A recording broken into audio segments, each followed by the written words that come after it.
Bonjour à tous et bienvenue dans cette nouvelle vidéo. Alors on parle du secret maçonnique comme d'un complot, comme d'un silence coupable, comme d'une dissimulation dangereuse. C'est faux, radicalement faux.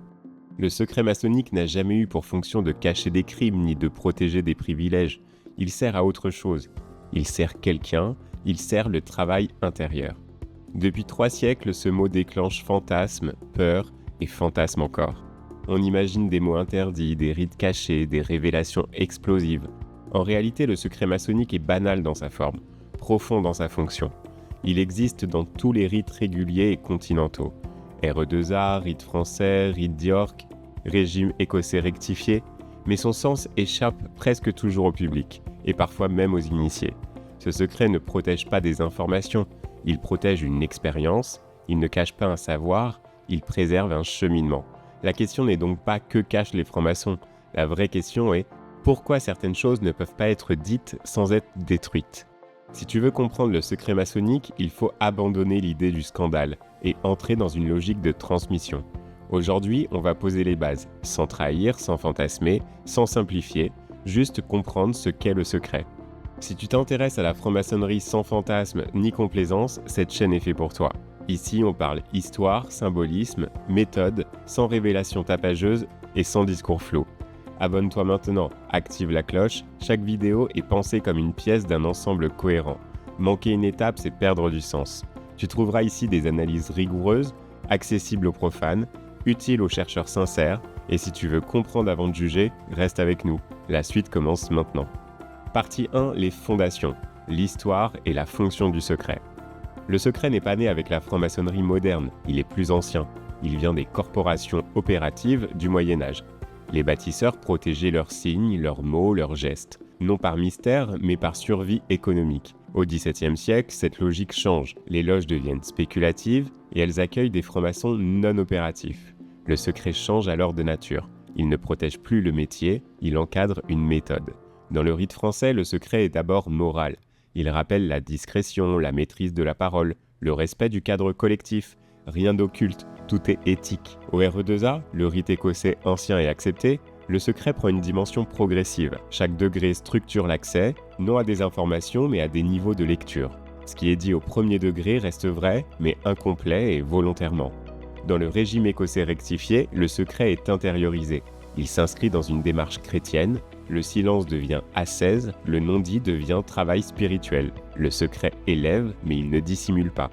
Dans le rite d'York, le secret est fonctionnel. Il garantit la reconnaissance, il assure la régularité et il maintient la continuité rituelle. Dans tous les cas, le secret n'est jamais un contenu interdit. Il est un cadre, une règle de transmission, une protection contre la confusion. La franc-maçonnerie ne cherche pas des vérités explosives, elle évite les contresens. Elle empêche la consommation rapide du symbolique. Le secret ralentit, il structure, il oblige à mériter. Sans cela, le symbole se vide, se fige et cesse d'agir intérieurement, chez chacun durablement. À partir du XVIIIe siècle, le secret devient aussi une réponse au regard extérieur. La franc-maçonnerie attire, elle inquiète, elle intrigue. Le secret crée une frontière, dedans, dehors. Cette frontière n'est pas politique, elle est initiatique. Elle sépare ceux qui ont vécu un rite de ceux qui l'observent. Voir n'est pas vivre, entendre n'est pas comprendre. Les premières divulgations apparaissent très tôt. Catéchisme imprimé, gravures, pamphlets, rien n'est vraiment caché. Les rituels circulent, les mots sont publiés, et pourtant l'essentiel échappe toujours. Pourquoi ? Parce que le secret ne réside pas dans le texte, il réside dans la mise en situation. Le corps, le déplacement, le temps, le regard des autres, l'attente, le silence. Un rituel lu est un scénario mort, un rituel vécu est une expérience structurante. Le secret protège cette différence, il empêche la réduction intellectuelle. C'est pour cela que les loges insistent sur la discrétion, non pour se protéger, mais pour préserver l'efficacité symbolique. Raconter un rituel, c'est l'aplatir, l'expliquer trop tôt, c'est le neutraliser. Le secret agit aussi comme un filtre, il teste la patience, la motivation, la capacité à attendre. Celui qui exige tout de suite n'est pas prêt. Historiquement, le secret a aussi une fonction sociale. Il crée du lien. Partager un secret, c'est appartenir. Ce mécanisme est humain et universel. Il renforce la cohésion du groupe. Mais en franc-maçonnerie, ce lien est encadré. Il ne sert ni le pouvoir ni l'argent. Il sert le travail commun, le perfectionnement individuel. C'est sa fonction essentielle aujourd'hui encore. Le secret est aussi une réponse à la modernité. Notre époque exige tout de suite. Des explications, des résumés, le tout clé en main. La franc-maçonnerie, elle, fonctionne à l'inverse. Elle impose le temps long, la répétition, la maturation intérieure. Le secret devient alors une résistance, une digue contre la simplification. Dans les rituels, ce qui n'est pas dit compte autant que ce qui est prononcé. Les silences structurent l'expérience, les attentes préparent la réception, et le secret crée un espace mental spécifique. Historiquement, les obédiences ont toujours rappelé cette fonction. Même lors des crises, même sous la persécution, le secret n'a jamais été abandonné. Au contraire, il a été réaffirmé. Sous l'Ancien Régime, il protège les loges. Sous les régimes autoritaires, il protège les individus. Mais cette protection reste secondaire. La fonction initiatique demeure centrale. Le secret empêche la confusion entre opinion et expérience. Il évite que le profane se fasse une idée fausse avant même d'avoir franchi le seuil. Il maintient une asymétrie volontaire, temporaire et pédagogique. Cette asymétrie n'est pas une domination, c'est un dispositif, un sas, un temps de préparation. Dans tous les rites, le candidat est confronté à cette limite. Il ne sait pas, il accepte de ne pas savoir, c'est le premier travail qui est demandé. Le secret teste l'ego, celui qui veut briller fuit, celui qui accepte le vide avance. C'est ici que beaucoup se trompent. Ils cherchent une information cachée, ils refusent l'épreuve du manque. Or, le secret n'est pas un coffre, c'est un miroir. Il renvoie chacun à sa capacité d'attendre, de taire, d'écouter. Sans cela, l'initiation devient un spectacle, et la franc-maçonnerie perd sa raison d'être symbolique et transformatrice pour l'homme moderne. Le secret n'est donc pas un obstacle arbitraire, il est une condition de possibilité. Sans secret, il n'y a plus d'initiation, il n'y a que de l'information. Or, l'information ne transforme pas, elle s'accumule, elle rassure, elle peut donner l'illusion de comprendre, mais elle ne touche pas l'être. La franc-maçonnerie le sait très tôt, elle distingue savoir et connaissance. Le savoir se transmet par des mots, mais la connaissance, elle passe par une expérience vécue. Le secret protège cette différence fondamentale. Il empêche l'accès prématuré. Il évite la saturation symbolique. Il maintient un déséquilibre fécond. Dans les loges, cette règle est rappelée sans cesse. Ce que tu as vécu t'appartient. Ce que tu as compris se travaille en silence. Ce que tu n'as pas compris attendra. Le secret apprend aussi la responsabilité. Parler engage. Taire protège. Chaque mot peut déformer. Chaque silence peut préserver. Cette discipline de la parole est centrale. Elle structure les tenues, elle structure les échanges, elle façonne l'homme maçonnique. Historiquement, les divulgateurs n'ont jamais détruit la franc-maçonnerie. Ils ont révélé ses limites, ils ont montré que lire ne suffit pas. C'est pourquoi les rituels imprimés n'ont jamais remplacé l'initiation. Ils l'ont même rendue plus nécessaire. Le secret est donc paradoxal. Il est visible partout, mais opérant nulle part sans vécu. Comprendre cela, c'est sortir du fantasme. C'est cesser de chercher un scandale. C'est accepter une pédagogie exigeante. La franc-maçonnerie ne promet rien. Elle propose un cadre, un chemin, une méthode. Et le secret en est la porte, ni verrouillée ni ouverte, juste à franchir au bon moment. Le secret agit enfin comme un garde-fou collectif. Il empêche l'appropriation individuelle du rite. Personne ne possède le secret, il est confié et jamais détenu. Cette nuance est essentielle, elle structure la vie en loge. Le secret n'appartient ni aux vénérables ni aux officiers. Il traverse les générations et il survit aux hommes. Dans cette logique, trahir le secret n'est pas révéler une information, c'est rompre une chaîne, c'est se placer hors de la transmission. Non par sanction, mais par rupture symbolique. C'est aussi pour cela que le secret n'est jamais absolu. Il évolue, il s'adapte au contexte, mais sa fonction demeure. Les obédiences modernes l'ont rappelé avec force. Le secret n'est pas l'ennemi de la transparence démocratique, il est le complément du travail intérieur. Confondre secret initiatique et secret politique, c'est une erreur majeure. La franc-maçonnerie ne gouverne pas, elle travaille. Le secret protège ce travail contre la récupération, qu'elle soit médiatique, idéologique ou commerciale. Il empêche que le symbolique devienne un produit. Il freine la marchandisation du sens. Dans une société de l'exposition permanente, cette retenue dérange. Elle est perçue comme suspecte alors qu'elle est une discipline. Le secret apprend à ne pas tout dire, à ne pas tout montrer, à ne pas tout consommer. Cette retenue est rare et elle est donc précieuse. C'est pourquoi le secret maçonnique ne disparaîtra pas, même si tout est publié, même si tout est accessible. Car ce qui compte, ce n'est pas l'accès, c'est la capacité à recevoir. Et cette capacité ne se télécharge pas, elle se construit lentement dans le cadre rigoureux de l'initiation maçonnique traditionnelle. On comprend alors une chose essentielle. Le secret n'est pas un reste archaïque, il est une architecture. Sans secret, le rituel devient pédagogique, didactique, explicatif. il perd sa force de choc, il perd sa capacité de déplacement intérieur. La franc-maçonnerie n'enseigne pas, elle met en situation, elle crée des conditions et le secret garantit ces conditions. Il empêche la projection mentale prématurée, il évite l'interprétation avant l'expérience et il protège le candidat contre lui-même. Dans tous les rites, ce principe est constant. La progression est lente, structurée, irréversible intérieurement. Chaque degré n'ajoute pas un savoir, il remplace un regard. Il transforme un rapport au monde. Le secret maintient cette progression vivante. Il empêche l'accumulation stérile et il force l'intégration. C'est pour cela que le secret est souvent mal compris. Il va à contre-courant de la culture contemporaine. Il refuse l'immédiateté. Mais cette résistance est volontaire, elle est même nécessaire. Une initiation sans secret devient un cours. Un cours peut instruire, mais il ne transforme pas. La franc-maçonnerie, elle, vise la transformation lente, profonde et durable. Le secret n'est donc pas une fin, il est un moyen, un outil de travail intérieur. Une fois cette fonction comprise, le scandale disparaît, le fantasme s'effondre et il reste la méthode exigeante. C'est ici que l'histoire s'arrête et que commence le travail intérieur. Ce basculement est fondamental, il marque la frontière entre comprendre intellectuellement la franc-maçonnerie et commencer réellement à la vivre de l'intérieur. À ce stade, une chose apparaît clairement, le secret maçonnique n'est pas un mur, c'est un filtre. Et c'est précisément ici que beaucoup se perdent. Ils lisent, ils regardent des vidéos, ils accumulent des informations contradictoires, rites confondus, obédience mélangée, discours fantasmés. Résultat, une impression de complexité, une sensation d'opacité et souvent un découragement silencieux. Ce n'est pas un hasard, la franc-maçonnerie n'est pas faite pour être comprise sans méthode. Elle demande un cadre, un ordre, un accompagnement. C'est exactement pour cela que j'ai créé le guide du profane moderne, un e-book gratuit, pensé comme une boussole et pas comme une révélation. Tu n'y trouveras pas des secrets dévoilés, tu y trouveras des repères clairs, les différences entre les rites, le rôle réel des obédiences, les erreurs à éviter avant même d'écrire une lettre. Ce guide répond à une question simple, par où commencer sans se tromper. Et pour celles et ceux qui veulent aller plus loin, il existe une formation d'accompagnement. Elle est structurée, progressive et rationnelle. Elle t'aide à choisir une obédience cohérente avec ton parcours, à rédiger une lettre de motivation juste, à comprendre les enquêtes sans les subir, et enfin à aborder l'initiation sans fantasme.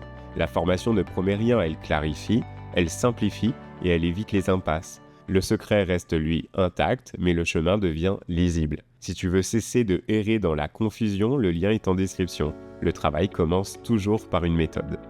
On passe à la partie numéro 2, le secret comme outil initiatique. Le secret maçonnique agit d'abord sur la psychologie, avant même le symbolisme, avant toute lecture ésotérique. Il provoque une frustration contrôlée, un manque volontaire, et ce manque active le désir. Mais surtout, il révèle la posture intérieure. Certains veulent savoir pour dominer, d'autres pour rassurer leur ego, d'autres encore pour briller socialement. Le secret met ses intentions à nu, il ne juge pas mais il expose. Celui qui supporte de ne pas savoir progresse et celui qui exige une réponse immédiate stagne. Psychologiquement, le secret crée une rupture avec le monde profane. Dans la vie ordinaire, tout s'explique, tout se justifie et tout se consomme. Ici, non. Ici, on accepte l'inachevé, on travaille avec l'inconfort. Ce déplacement est fondamental, il prépare l'initié à penser autrement, à sentir autrement, à écouter autrement. Le secret agit comme une mise à l'épreuve douce mais constante. Il ne violente pas, il teste la stabilité intérieure. C'est pour cela qu'il est si mal compris. On y projette des intentions de domination alors qu'il agit comme un révélateur personnel. Le secret n'enferme pas, il met à distance. Cette distance permet l'observation de soi. Celui qui accepte le silence commence à entendre. Celui qui renonce à l'explication commence à percevoir. À ce niveau, le secret n'est plus social, il devient intérieur. Il prépare un travail sur l'identité.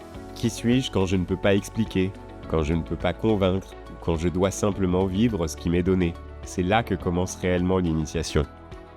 Sur le plan symbolique, le secret agit comme un voile, non pour cacher mais pour filtrer. Un symbole livré sans préparation devient décoratif. Un symbole protégé par le silence devient opératif. Le secret oblige le symbole à rester vivant.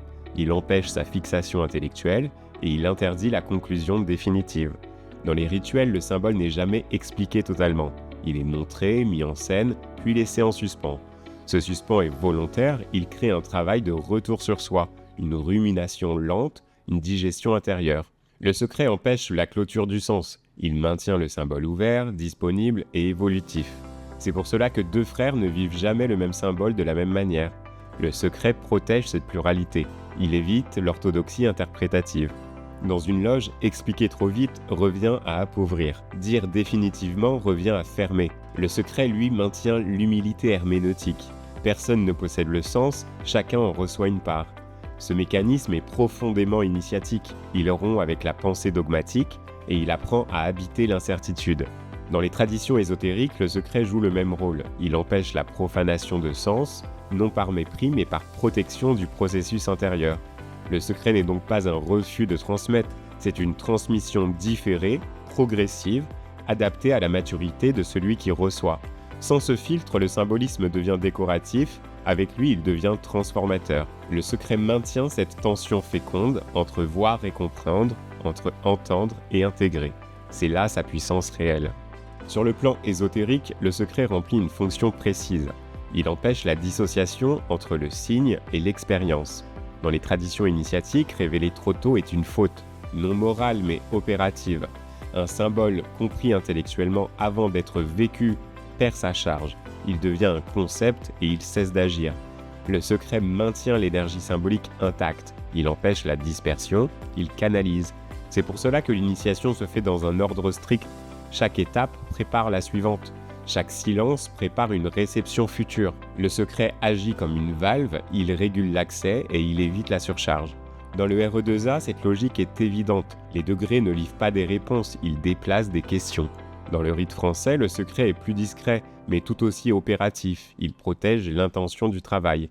Dans le régime écossais rectifié, le secret est intériorisé. Il renvoie à une transformation morale profonde. Il engage la conscience.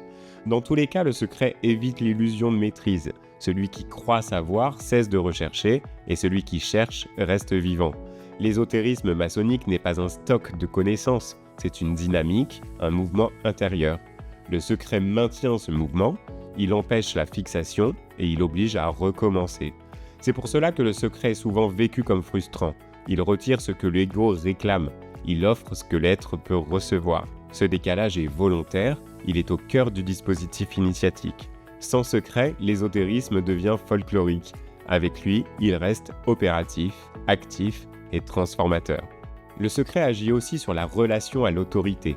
Dans le monde profane, l'autorité explique, elle justifie et elle impose.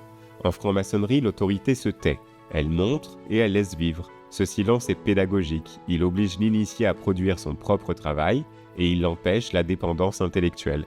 Le secret casse la logique du maître qui sait. Il introduit une responsabilité individuelle, chacun doit faire son propre chemin.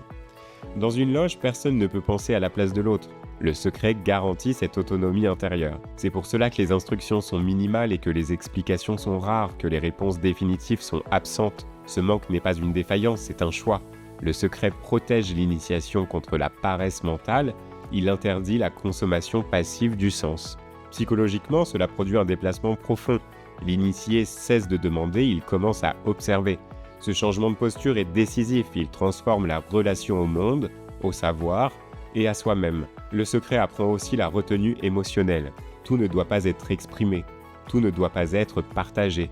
Cette maîtrise n'est pas une censure, c'est une discipline. Dans un monde saturé de paroles, le secret crée un espace de silence structurant.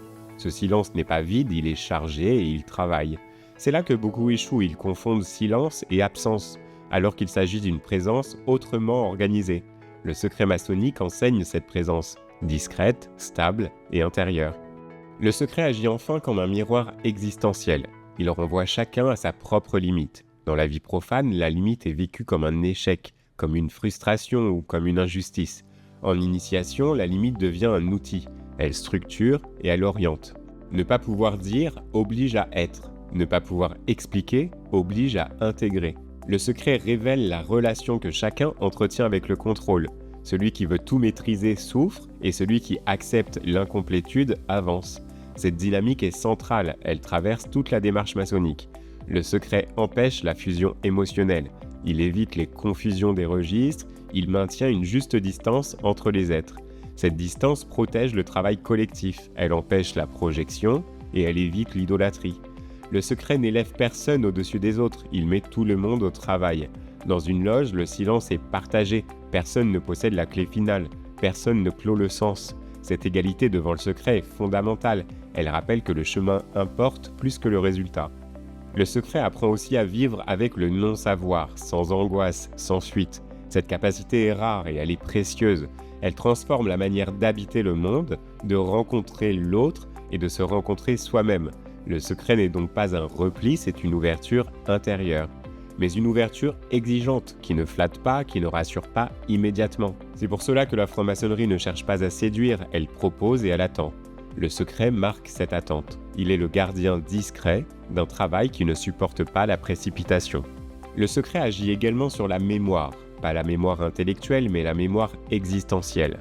Ce qui est vécu sans être immédiatement expliqué s'inscrit plus profondément. Le corps se souvient, l'émotion se fixe et le sens mûrit avec le temps. Le secret empêche l'oubli rapide. Il interdit la consommation instantanée. Il oblige au retour intérieur. Dans la franc-maçonnerie, ce mécanisme est central. Le rituel n'est pas compris sur le moment. Il travaille après par couches successives. Le secret garantit cette durée. Il empêche la fermeture prématurée du sens. Sur le plan psychique, cela crée une intégration lente, plus stable, moins spectaculaire, mais durable. C'est pour cela que certains symboles ne livrent rien pendant des années, puis surgissent soudain, dans un contexte inattendu. Le secret permet cette germination, il protège le symbole jusqu'à sa maturité. Sans secret, tout serait dit trop tôt, mal compris et puis oublié. Le secret respecte le rythme intérieur, il s'adapte à la capacité de chacun. Ce mécanisme est profondément respectueux de l'individu. Il n'impose rien, il attend que le terrain soit prêt. C'est aussi pour cela que l'initiation ne se répète pas, elle se déploie. Le secret accompagne ce déploiement et il soutient la continuité du travail.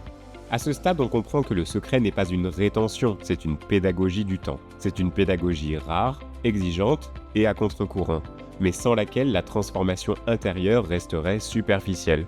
Le secret agit enfin sur un dernier point, celui de la parole, sur sa valeur, sur son poids. Quand tout peut être dit, la parole se dévalue, elle devient du bruit, du flux continu. En franc-maçonnerie, la parole est rare, elle est encadrée et ritualisée. Le secret oblige à choisir, à peser, à mesurer ce qui mérite d'être formulé. Cette économie de parole transforme l'écoute. On n'écoute plus pour répondre, on écoute pour recevoir. Le secret structure cette qualité d'écoute. Il crée un espace où la parole a un coût symbolique. Ce coût responsabilise, il empêche la parole automatique et il freine l'expression impulsive. Dans la loge, parler engage l'être, ce n'est jamais neutre. Le secret protège cette densité, il empêche la dilution du sens et psychologiquement cela développe une présence accrue, à soi et aux autres. L'initié apprend que se taire n'est pas fuir, c'est parfois travailler mais plus profondément. Cette discipline est rare dans le monde profane, elle est souvent mal comprise, assimilée à de la dissimulation, alors qu'il s'agit d'un apprentissage de la justesse, dire moins mais dire mieux. Le secret maçonnique forme ainsi une éthique de la parole, responsable, mesurée et alignée. Sans cette éthique, le travail initiatique se disperse, il perd sa cohérence.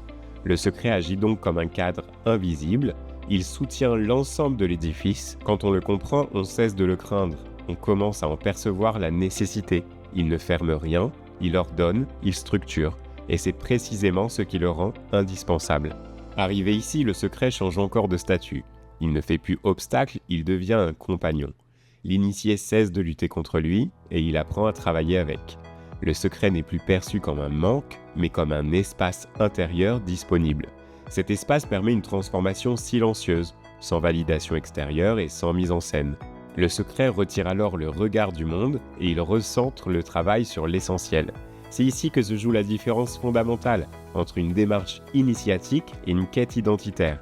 Celui qui cherche une reconnaissance fuit le secret, celui qui cherche une transformation l'accepte. Le secret empêche la confusion entre être et paraître. Il retire les béquilles sociales et il confronte à soi-même. Cette confrontation est progressive, jamais violente, mais elle est constante. Le secret maintient une tension intérieure féconde, il empêche la clôture, il interdit l'illusion d'arriver. Dans la franc-maçonnerie, on ne possède jamais le secret, on l'habite.